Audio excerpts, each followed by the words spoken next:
गोविंद हरे मुरारे हे नाथ नारायण वासुदेवा। श्री कृष्ण गोविंद हरे मुरारे हे नाथ नारायण वासुदेवा।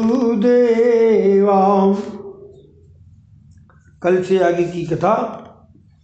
भरत जी ने मृगवाल को घर में रखा वो तो ठीक किया, किंतु उसे जो मन में भी रखा वो ठीक नहीं किया।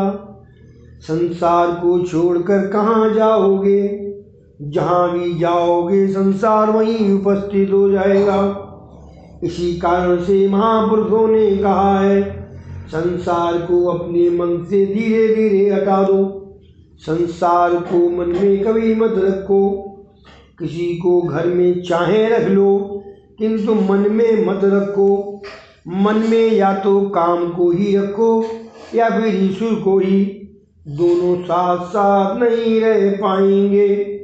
तुलसीदास जी ने भी लिखा है, तुलसी दोनों नहीं रहें, रब रजनी एक ठाम।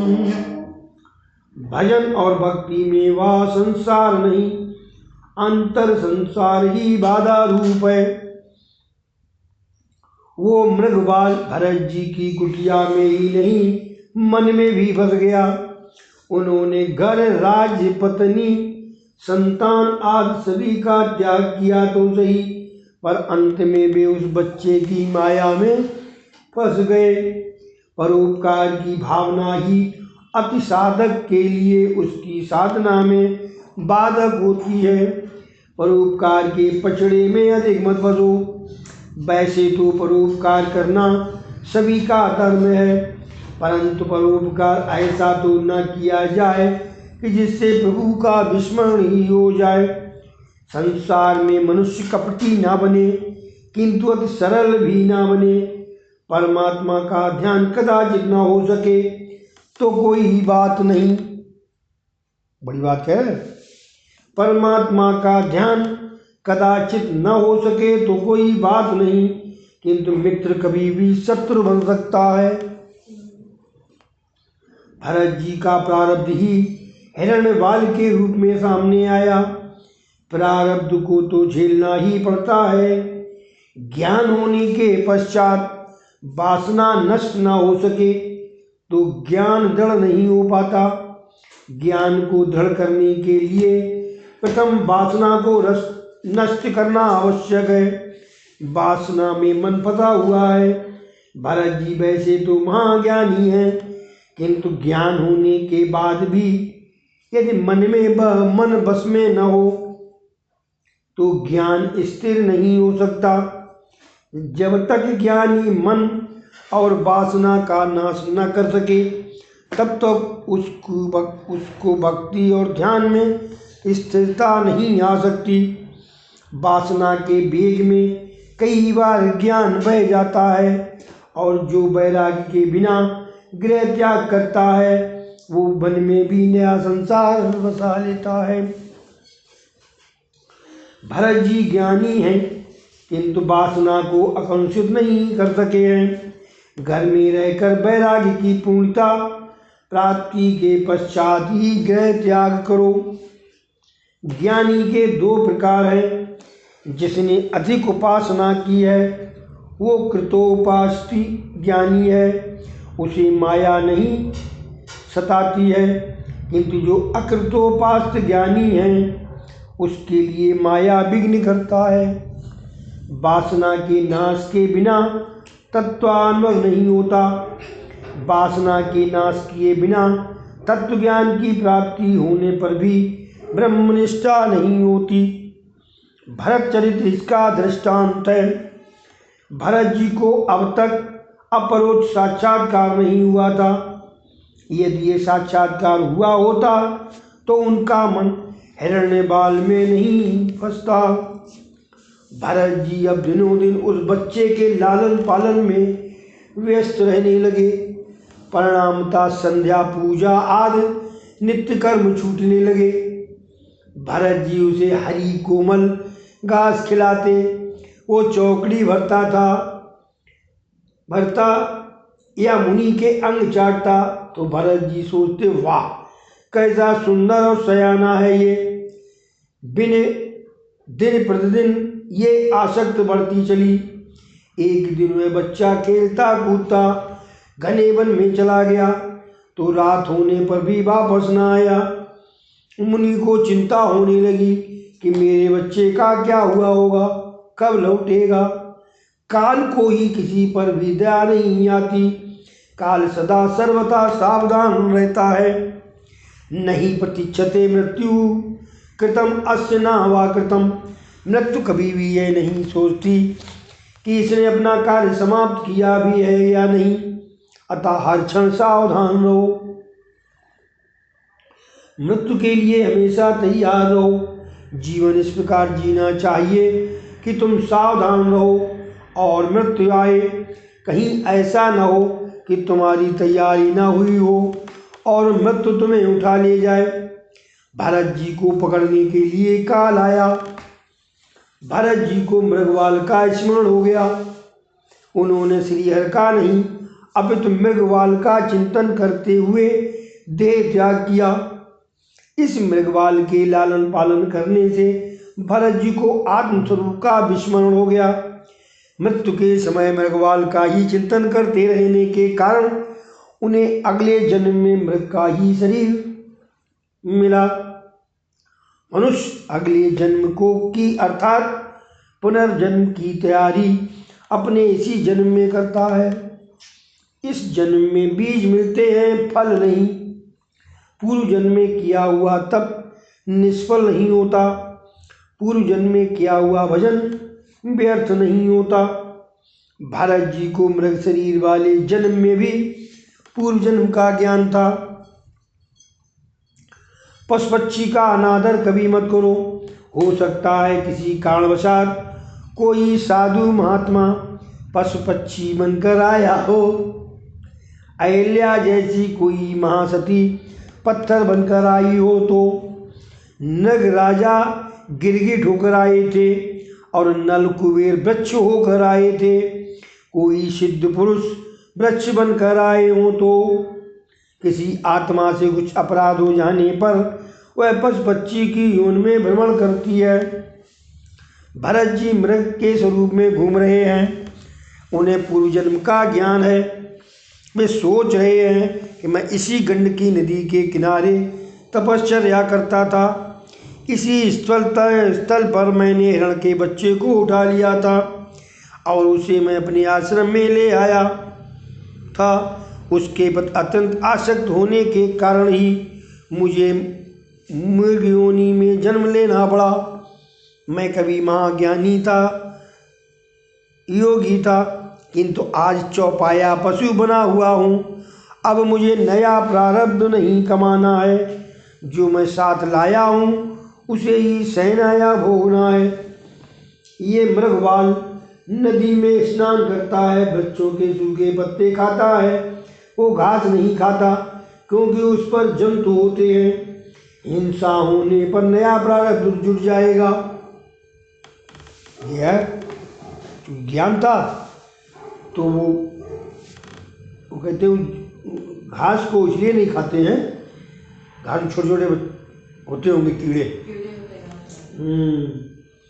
इस मृगदेह में भी एकादशी का व्रत करते थे। प्राचीन काल में भारत में पशु भी एकादशी व्रत करते थे। आजकल तो कई लोग एकादशी व्रत नहीं करते। फिर भरत जी ने मृगदेह का भी त्याग किया और एक ब्राह्मण के घर जन्म लिया। मानव जीवन अतिशय विलासी हो गया है। प्रजा में संयम सदाचार भगवत भक्ति बढ़ने पर ही संतों का जन्म होता है। विलासी माता पिता के घर संतों का जन्म नहीं होता। संत जन्म लेने के लिए सुपात्र खोजते हैं। पवित्र ब्राह्मण के घर भरत जी का जन्म हुआ। भरत जी का ये अंतिम जन्म था।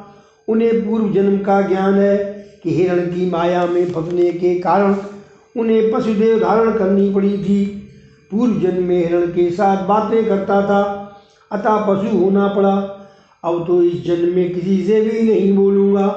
एक बार भूल हो गई, अब तो मैं बड़ा सावधान रहूँगा। बचपन से ही भरत जी भक्ति के रंग में रंगे हुए हैं। शास्त्र ने अंतिम जन्म के कुछ लक्षण बताए हैं। ले संत कह रहा है, शास्त्र ने अंतिम जन्म के कुछ लक्षण बताए हैं। बाल्यावस्था से ही जिसे भक्त का रंग लगे तो मानो कि उसका वो अंतिम जन्म है। जिसकी बुद्धि ने काम छोड़ा हो उसका भी ये अंतिम जन्म है। और जब तक बुद्धि में काम है तब तक मन लोग उसे अभी जन्म लेने बाकी है। प्रत्येक वस्तु में जो भगवत दर्शन करे उसका वो जन्म अंतिम है ही। जहाँ भी दृष्टि जाए वह किसी को भगवान ही दृष्टिगोचर हो, उसके लिए वो जन्म अंतिम है। हृदय से दीन और अभिमान रहित व्यक्ति का भी वह जन्म अंतिम जन्म है। जड़ भरत जी का ये अंतिम जन्म था। एक हंसता हुआ बंदी बनता है तो दूसरा रोता हुआ। साधारण व्यक्ति वासना के अधीन होकर संसार में आता है और संत भगवत इच्छा से भगवत कार्य के लिए संसार में आते हैं। परमन और परधन को आकर्षित करने वाला व्यक्ति संसार की दृष्टि में चतुर है, किंतु ये कला तो एक सामान्य स्त्री के लिए भी सहजिक है। सांसारिक दृष्टि में संत जड़ होता है, परंतु आनंदमय चेतन प्रभु को भूलकर सांसारिक सुखों में फंसा हुआ मनुष्य तो सचमुच जड़ है। प्रभु प्रेम में मस्त देवान से अज्ञात महापुरुष को जड़ कैसे कहें। जड़ बैठे हैं, कथा को सुन नहीं रहे हैं। प्रभु प्रेम में मस्त देवान से अज्ञात महापुरुष को जड़ कैसे कहें।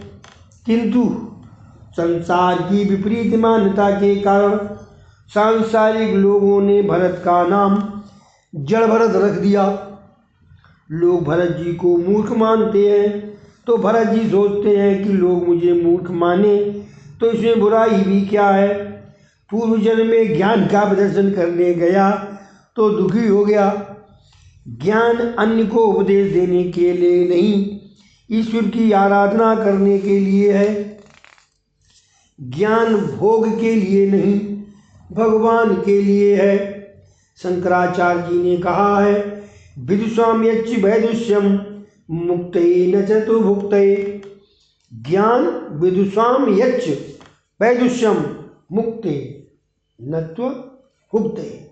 ज्ञान धन या प्रतिष्ठा कमाने के लिए नहीं, परमात्मा की प्राप्ति के लिए है। ज्ञान का फल धन और प्रतिष्ठा नहीं, परमेश्वर है। ज्ञान परमात्मा के साथ एक होने के लिए है। जड़ भरत ने सोचा कि पूर्व जन्म में पशु के साथ वाणी व्यवहार निभाया था, अतः मुझे इस जन्म में पशु का अवतार मिला, तो इस जन्म में किसी के साथ भी मैं बातें नहीं करूँगा। यदि अब बातें करूँगा तो मात्र प्रभु के साथ। वाणी और पानी का दुरुपयोग करने वाला व्यक्ति ईश्वर का अपराधी होता है। समझ गई आप माता जी? वाणी और पानी। अंत काल में वाणी उसका विश्वासघात करती है। मीराबाई ने भी तो निश्चय किया था कि बात करूंगी तो केवल अपने गिरधर गोपाल श्री कृष्ण के साथ ही। मैं तो बस अपनी गिरधर गोपाल को ही मनाऊंगी, संसार के लोगों या रिश्तेदारों को मनाने से क्या लाभ होगा। राम नाम मेरे मन बसियो, राम रसियो रिझाऊं रे माए। जड़ भरत किसी से भी बोलते नहीं थे। अति बोलने से स्नेह उत्पन्न होता है। अति बोलने से स्नेह उत्पन्न होता है। वैसे तो इस सृष्टि में ईश्वर ने एक एक काम के लिए दो दो इंद्रियां दी हैं। एक आंख से भी देखा जा सकता है, फिर भी दो आंखें दी हैं, किंतु एक ही जीव को दो काम करने पड़ते हैं, बोलने का और खाने का। अतः जीव पर अधिक अंकुश की आवश्यकता है। दूसरों के साथ बात करने से, प्रेम करने से वासना उत्पन्न होती है। बैर और वासना से नया प्रारब्ध उत्पन्न होता है, अतः दूसरी बार जन्म लेना पड़ता है। जड़ भरत हर तरह से मन पर अंकुश रखते हैं। तुम्हें स्वयं भी अपने मन पर अंकुश रखना होगा। तुम्हारे मन को दूसरा कौन कुलसित कर सकेगा। रामदास स्वामी ने कहा है कि अतिशय घूमने घामने से शांति नहीं मिल पाती। जड़द भरत के पिता उसे पढ़ाने लगे और सोचने लगे कि लिख पढ़कर मेरा पुत्र पंडित होगा, किंतु इसकी पंडिताई निराली ही थी। इसकी पंडिताई सच्ची थी। सच्ची पंडिताई कौन सी है। पर मन पर धन हरन को वैश्या बड़ी प्रवीण, तुलसी सोई चतुरता राम चरण लवलीन।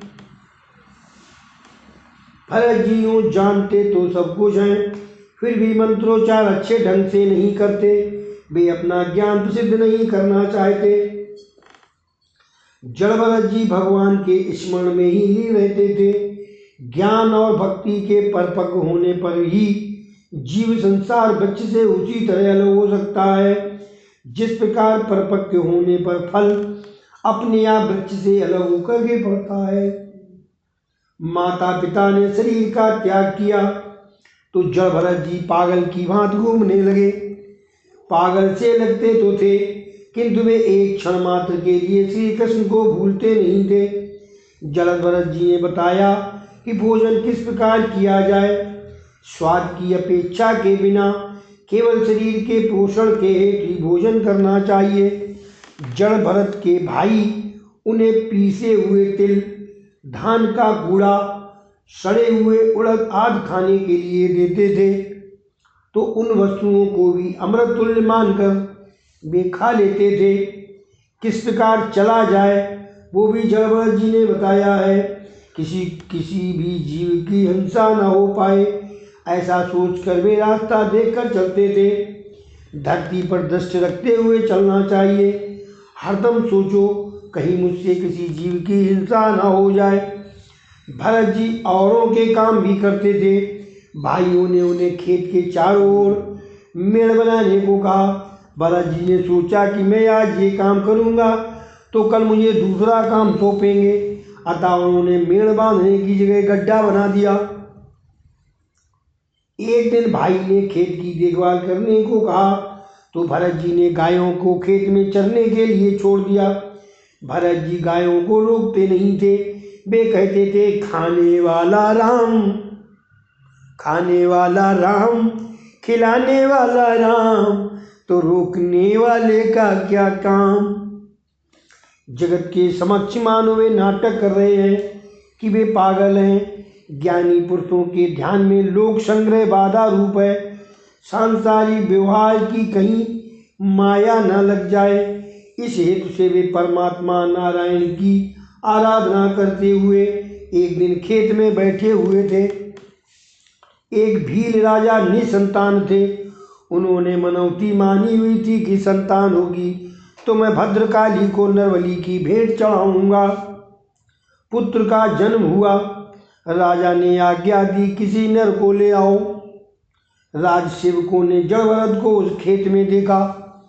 उन्होंने सोचा कि अच्छा तगड़ा है, इसे ही हम पकड़ ले जाएं। संसार के लोगों की दृष्टि में संत पागल है और संतों की दृष्टि में संसार सुख में फंसे हुए लोग पागल हैं। उस भील राजसेवकों ने भी भरत जी को पागल ही मान लिया। वे उन्हें पकड़कर भद्रकाली के मंदिर में ले आए। माता जी को बलिदान दो, किंतु किसी जीव का नहीं।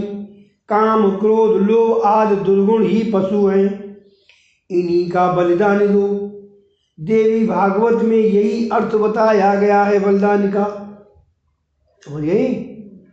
भरत जी को स्नान कराया गया। पुष्प माला पहनाई गई और भोजन के अच्छे पकवान दिए। भोजन करना पाप नहीं, किंतु स्वाद लेकर भोजन करना पाप है। भोजन साधन है और भजन साध्य। भरत जी भोजन करते थे, किंतु उसका भोजन भजन के लिए था। भील सोचते हैं कि 2 घंटे बाद तो इसे मरना है, फिर भी ये बड़े आराम से भोजन कर रहा है। इसके बाद भरत जी को मंदिर के अंदर ले गए। संत की परीक्षा उसकी मनोवृत्ति के आधार पर ही हो सकती है, दाढ़ी जटा से नहीं। जड़ भरत जी ने माता जी को मन ही मन प्रणाम किया और सिर नवाकर शांत चित्त से बैठ गए। भील राजा ने भद्रकाली की प्रार्थना की और वो तलवार लेकर बलिदान देने के लिए तैयार हो गया। सबके प्रति संभाव सिद्ध करने वाले भरत को देखकर माता जी का हृदय भर आया। उनसे ये हिंसा देखी ना गई। भद्रकाली मूर्ति तोड़कर प्रकट हुई और भील राजा की तलवार लेकर उसी का मस्तक काट दिया तथा मस्तक की गेंद बनाकर खेलने लगी। ज्ञानी भक्त मानता है कि सहस्वाव भगवान उनकी रक्षा हेतु खड़े हुए हैं, तो 2 हाथों वाला मनुष्य क्या कर पाएगा। ज्ञानी भक्त माता जी को बहुत प्यारे होते हैं। ज्ञानी पुरुष अपने मन को एक क्षण के लिए भी ईश्वर से अलग नहीं होने देता। उसकी दृष्टि ब्रह्ममय होती है। किसी एक समय सिंधु देश के राजा रहुगण कपिल मुनि के पास ब्रह्म ज्ञान प्राप्त करने के लिए गए। तत्व ज्ञान की विद्या प्राप्त करने के बाद वे पालकी में बैठकर कपिल ऋषि के आश्रम की ओर जाने लगे। पालकी उठाकर चलने वाले सेवकों में से एक कहीं भाग गया तो राजा ने कहा, जो भी मिले उसे पकड़ लाओ। वैष्णव जन भगवत इच्छा से ही जीते हैं। ज्ञानी प्रारब्ध कर्म भुगतने की इच्छा से जीते हैं। ज्ञानी जन अनिच्छा से प्रारब्ध को देखते हैं, तो वैष्णव जन इसमें भगवत इच्छा के दर्शन करते हैं। साधक के लिए स्पष्ट आज्ञा है कि 4 हाथ के आगे दृष्टि न चली जाए। दृष्टि के चंचल होने से मन भी चंचल हो जाता है। राज सेवक पालकी उठाने के लिए जड़ भरत को पकड़ लाए कि ये तगड़ा है, अतः ठीक काम आएगा। उन्होंने पालकी उठाई। आज तक कई बार स्वयं ही जो पालकी में बैठे थे वे ही आज पालकी उठा रहे थे। राजा थे ना, यही उनका प्रारब्ध था। जड़ भरत की कहानी बता रही है कि प्रारब्ध भुगतना ही पड़ता है, राजा हो या कोई। अंतिम जन्म होने पर भी पालकी उठानी पड़ी है। भरत जी नीचे देखते हुए चल रहे हैं कि कहीं मुझसे किसी जीव की हत्या न हो जाए। उन्हें तो प्रत्येक जीव में भगवान के दर्शन होते हैं। भरत जी सोचते हैं कि अब मेरा कुछ ही प्रारब्ध रह गया है, मरेगा तो मेरा शरीर ही, मैं तो नारायण से मिल जाऊंगा। मुझे सावधान रहना है। असावधान रहने से काम क्रोध लोभ सिर पर सवार हो जाते हैं। निर्भय बनो। निर्भयता तभी आती है जब जीव हमेशा परमात्मा के सानिध्य का सतत अनुभव करता है। भरत जी रास्ते में भी प्रभु को मनाते चलते हैं। मन को शुद्ध करने के लिए भरत जी की आतुरता बढ़ाकर भगवान अदृश्य हो गए। भगवान के दर्शन होने पर भरत जी व्याकुल हो जाते हैं और रोने लगते हैं। मुझे जगत में भटकना नहीं है। नाथ, मुझे कब अपनी शरण में लोगे? मेरा प्रारब्ध कब समाप्त होगा? अब भी मुझे परमात्मा के दर्शन क्यों नहीं होते? इन विचारों से वो रोते हैं। रास्ते में चींटी दिख पड़ती है तो भरत जी कूद जाते थे। ऐसा करने से पालकी के ऊपरी हिस्से से राजा का सिर टकरा जाता था। राजा ने सेवकों से कहा, अच्छी तरह से चलो, मुझे अब सुविधा हो रही है। उन 3 सेवकों ने कहा, हम तो ठीक तरह से चलते, किंतु ये नया सेवक ठीक ढंग से नहीं चलता है। कभी रुकता है, कभी दौड़ता है, कभी कूदता है, कभी हंसता है, कभी रोता है। ये पागल सा ही है। जड़ व्रत के लिए हाँ, यही सताता है। राजा ने जड़ व्रत के से व्यंग में कहा, तू तो बिल्कुल दुबला पतला है, तेरे अंग में भी कितने दुबले पतले हैं, अतः तू ठीक तरह से कैसे चल सकता है। रघुगण ने सोचा कि अब मैं भरत जी पर दृष्टि रखूंगा। भरत जी सोचते हैं कि रास्ते में कोई जीव कुचल जाएगा तो पाप होगा। भरत जी चीटी में भी कन्हैया को देखते हैं। कृष्ण किसी एक ही घेरे में नहीं रहते, सभी में कृष्ण का दर्शन करे वही वैष्णव है। जड़व्रत ने राजा के कहने पर ध्यान न दिया। चीटी को देखकर भरत जी ने छलांग लगाई तो राजा का सिर पालकी के ऊपर दंड दे फिर टकरा गया। राजा ये सहन न कर सके, वे क्रोधित होकर जड़व्रत का अपमान करने लगे। अरे तू जीते जी मरा हुआ है, तुझे भान ही नहीं हो रहा, अच्छी तरह से चल। भस्म में छिपी हुई अग्नि जिस प्रकार दिखाई नहीं देती, उसी प्रकार ब्रह्म के चिंतन में लीन ज्ञानी पहचाने नहीं जा सकते। एक बार फिर राजा का सिर टकरा गया तो वो क्रोधित हो गया। उसने कहा, मैं रघुगण का राजा हूँ, तुझे दंड दूंगा। राजा से न तो एक भी पैसा लिया और न ही उसका कुछ खाया है, फिर भी वे मारने को तैयार हो गया। उन्हें मारने का राजा को क्या अधिकार है। राजा अभिमानी था, वो मदान हो गया था, कुछ भी बोलने की भरत जी की इच्छा न थी। उन्होंने सोचा कि शरीर पुष्ट है, दुबलापन भी शरीर का धर्म है, आत्मा को तो कुछ भी नहीं होना है। ये राजा मेरे शरीर से बातें करता है, अतः उसके साथ बोलना आवश्यक नहीं है, मैं मौन ही रहूँगा। भरत जी फिर सोचने लगे कि मेरा अपमान कुछ भी महत्व नहीं रखता, किंतु मैंने जिसे उठाया है वो रघुगण राजा यदि नरकवासी होगा तो पृथ्वी पर से सत्संग की महिमा नष्ट हो जाएगी। लोग कहेंगे कि महाज्ञानी जड़ भरत जी ने जिसको अपने कंधे पर उठाया वो नरकवासी कैसे होगा। जगत में सत्संग की बड़ी महिमा है, चाहे जो भी हो, किंतु राजा को जब मैंने अपने कंधे पर रखी लिया है तो मैं उसको उद्धार भी करूँगा। उन्होंने राजा को उपदेश देने का निश्चय किया। सत्संग की महिमा को निभाने के लिए आज जड़व्रत ने बोलना चाहा। आज तक वे मौन ही रहे थे। राजा के लिए उन्हें दया आई। राजा का कल्याण हो। कपिल मुनि के आश्रम में तत्व ज्ञान का उपदेश प्राप्त करने के लिए आ जा रहा है। उपदेश लेने के लिए दीन होकर नम्र होकर जाना चाहिए, जबकि राजा तो अपने अहम भाव साथ लेकर जा रहा है। वह अभिमान लेकर जाएगा तो ऋषि उसे विद्या नहीं देंगे। आज से उसे अधिकारी बनाऊंगा। रघुगण राजा भाग्यशाली है, भागवत के संत मितवासी होते हैं। सुदामा भी बहुत कम बोलते थे, मौन रहने से माया का बंधन कटता है। मुझ जैसे संत का अपमान तो मैं सह लूँगा, किंतु परमात्मा सहन नहीं करेंगे, वे इसे दंड देंगे। ये सोचकर भरत जी को बोलने की इच्छा हुई, राजा का कल्याण करने की उनकी इच्छा हुई। बोलो तो ऐसा बोलो कि सुनने वाले का कल्याण हो। भरत जी कहने लगे, हे राजन, ये सत्य है कि मैं पुष्ट नहीं हूँ, पर तुम्हारे कथन से न तो मेरी निंदा हुई है और न ही उपहास। मोटापन या दुबलापन तो शरीर का धर्म है, इससे आत्मा का कोई संबंध नहीं है। हे राजन, मैं जीते जी मरा हुआ हूँ। ऐसा जो तुमने कहा है ये भी सच्ची है, क्योंकि सारा जगत ही जीते जी मरता ही होता है। ये पालकी भी मरी हुई है, पालकी भी भरी हुई है, मरी हुई होना चाहिए। ये पालकी भी मरी हुई है और इसमें बैठे हुए तुम भी जीते होने पर भी मरे हुए ही हो।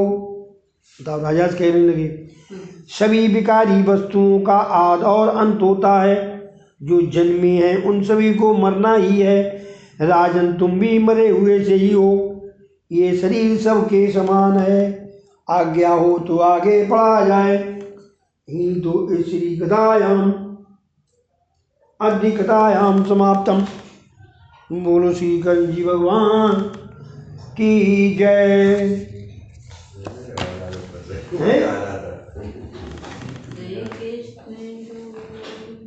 आगे बढ़ा जाए। श्री कृष्ण गोविंद का करने लगी। वो तो कभी हो ही सकता है, इसमें क्या बात। जब आप कोई कह रहे हो विघ्न आया तो भगवान जी का भजन आ गया बीच में। आत्मा और शरीर के धर्म भिन्न है। आत्मा निर्लेप है। आत्मा मन का दृष्टा है, साक्षी है।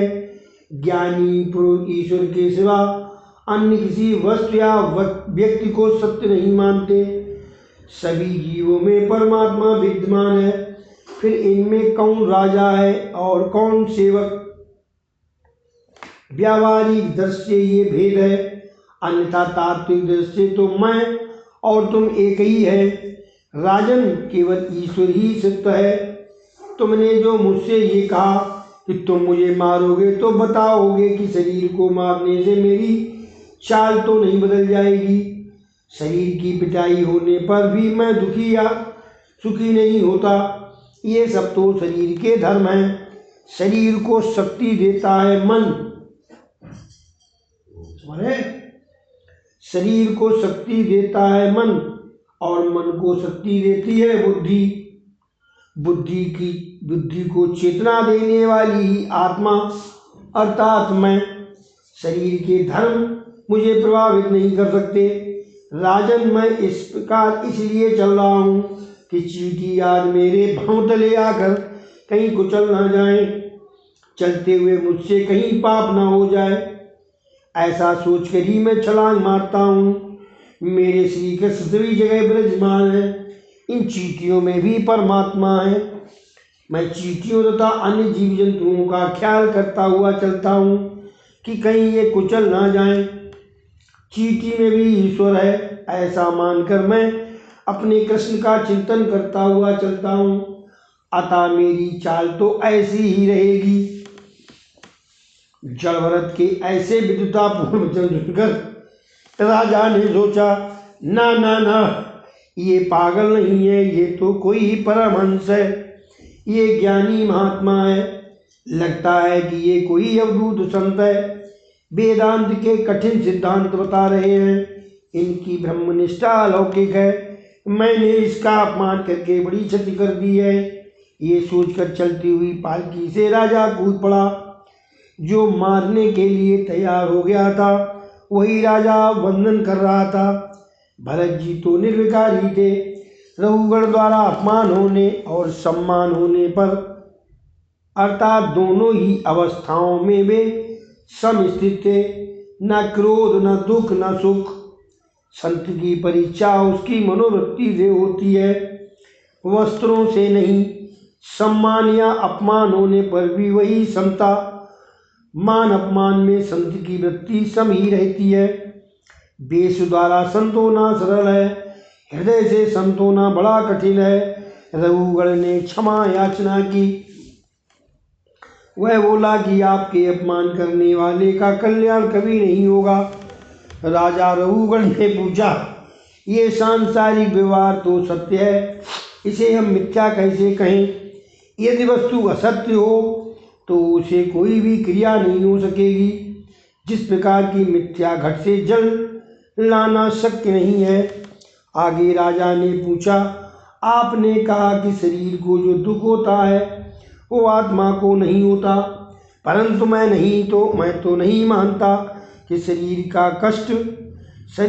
को कष्ट होने पर आत्मा को भी कष्ट होता है। इसका कारण ये है कि इस शरीर का संबंध इंद्रियों के साथ है, इंद्रियों का संबंध मन के साथ है, मन का संबंध बुद्धि के साथ है और बुद्धि का संबंध आत्मा के साथ है। अतः जो सुख दुख शरीर को होता है वो आत्मा को भी होगा ही। चूल्हे पर बर्तन को बर्तन में दूध हो, चूल्हे पर बर्तन को बर्तन में दूध हो और दूध में चावल हो, तो चूल्हे की अग्नि से पारस्परिक संबंध के कारण दूध में पड़े हुए चावल पक जाते हैं। तो शरीर को होने वाला दुख आत्मा को भी होना चाहिए। जड़ भरत जी ने कहा, राजन ये मिथ्या है। आत्मा निर्लेप है। अग्नि पर रखे गए बर्तन के दूध में पड़े हुए चावल तो पकते हैं, किंतु दूध में यदि पत्थर डाले जाएं तो वो नहीं पकेंगे, क्योंकि वे निर्लेप है। आत्मा तो सर्वश्रेष्ठ और निर्लेप है। संसार तो मन की केवल कल्पना है। राजन, मन की विकृति होने पर भी जीवन भी विकृत हो जाता है। अतः जो मन यदि सुधर जाए तो आत्मा को मुक्ति मिलेगी। एक बार मेरा मन मृगबाल में फंस गया तो मुझे भी मृग योनि में जन्म लेना पड़ा। अतः अब मैं सावधान हो गया हूँ। राजन, ये उपदेश व्यावहारिक मन का है। माता को अपनी संतान का बोझ नहीं सालता, क्योंकि वहाँ मन की ममता काम कर रही है। माता को अपना पुत्र फूल सा लगता है और दूसरे का पुत्र वजनदार। अपना पुत्र वजनदार होने पर भी माता को फूल सा लगता है, जबकि दूसरे पुत्र का वजन बोझ सा लगता है। उसका कारण मन है। मन कहता है कि ये अपना है और वो पराया।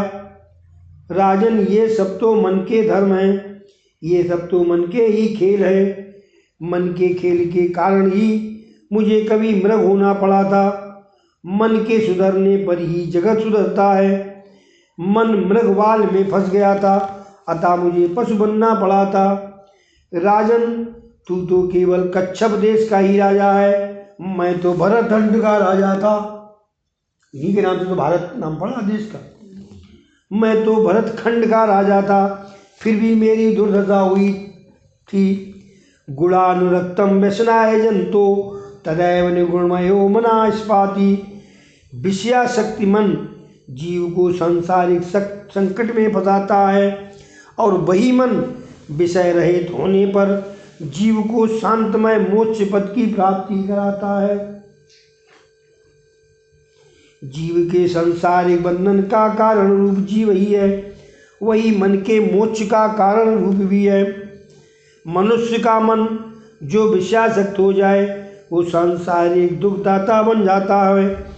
वही मन विषयासक्त होने के बदले यदि ईश्वर भजन में लीन हो जाए तो मोक्षदाता बन जाता है। विषयों का चिंतन करता हुआ मन उसमें फंस जाता है और उसका बंधन आत्मा अपने में मान लेती है, स्वयं पर आरोपित कर लेती है। ये सब मन की ही दुष्टता है। अतः मन को परमात्मा में स्थिर करो। तुम अपने मन को दंड दोगे तो यमराज तुम्हें दंड नहीं देंगे। जिस दिन जीव असत्य बोले उस दिन उपवास करो। जिस दिन कुछ पाप हो जाए उस दिन माला अधिक फेरो। भरत जी कहते हैं, राजन, तुम मुझसे पूछते हो कि मैं कौन हूँ। कहते तुम तो स्वयं से ही पूछो कि तुम कौन हो। तुम शुद्ध आत्मा हो। जागृत, स्वप्न और सुषुप्त इन तीनों अवस्थाओं का साक्षी आत्मा है। राजन, ज्ञानी जगत को सत्य नहीं मानते, संसार को वो मना कल्पित मानते हैं। जगत स्वप्न जैसा है। जिस प्रकार स्वप्न मिथ्या होने पर भी मनुष्य को रुलाता है, उसी प्रकार ये मिथ्या जगत भी मनुष्य को, जीव को रुलाता है। मान लो कि एक मनुष्य सोया हुआ है। उसे स्वप्न में दिखता है कि एक भयानक शेर हमला करने वाला है, तो वह मनुष्य डर जाता है कि शेर मुझे खा जाएगा, और ऐसा सोचकर वो चिल्लाने और रोने लगता है। उसकी नींद उड़ जाती है। जागने पर वह देखता कि अरे ये तो सपना था, और सपने के शेर से ही वह डर गया था। किंतु स्वप्न क्या है? असत्य है। ये बात मनुष्य की समझ में कब आती है? केवल तब कि जब वह जाग जाता है। इसी प्रकार ये संसार आपको सपना असत्य है, ये संसार असत्य है। कब पता लगेगा? जब आप वास्तव में जाग जाएंगे। कौन सा व्यक्ति जागा हुआ है विषयों में से जिसका मन हट गया है, छूट गया है, वही जागा हुआ है। इसलिए तो तुलसीदास जी ने भी कहा है, और जानिए तवई जीव जग जागा, और जब सब विषय विलास विरागा। राजन, इसलिए तो मैं कहता हूँ ये सब तो मन के खेल हैं। मन को शुद्ध करने के लिए संतों का समागमन करो। महापुरुषों की सेवा से ब्रह्म की प्राप्ति होती है। महत्यादर जो अभिषेकम। राजन, सत्संग के बिना ज्ञान प्राप्त नहीं होता। अपने स्वरूप का परिपूर्ण ज्ञान ही एक सत्य वस्तु है। एक ब्रह्म ही सत्य है। ब्रह्म सत्य स्वरूप भेद से रहित परिपूर्ण आत्म स्वरूप है। पंडित उसका भगवान वासुदेव कृष्ण आदि नामों से वर्णन करते हैं, अन्यथा जगत तो मिथ्या है। भरत जी ने प्रथम राजर्षि को दिव्य तत्व ज्ञान का उपदेश दिया और फिर भवाटवी का वर्णन किया। आगे की कथा कल सुनाई जाएगी। श्री हरे हरे कृष्ण कृष्ण कृष्ण हरे हरे, हरे राम राम राम हरे हरे, हरे कृष्ण कृष्ण कृष्ण हरे हरे, हरे राम राम राम हरे हरे। जय श्री कृष्ण।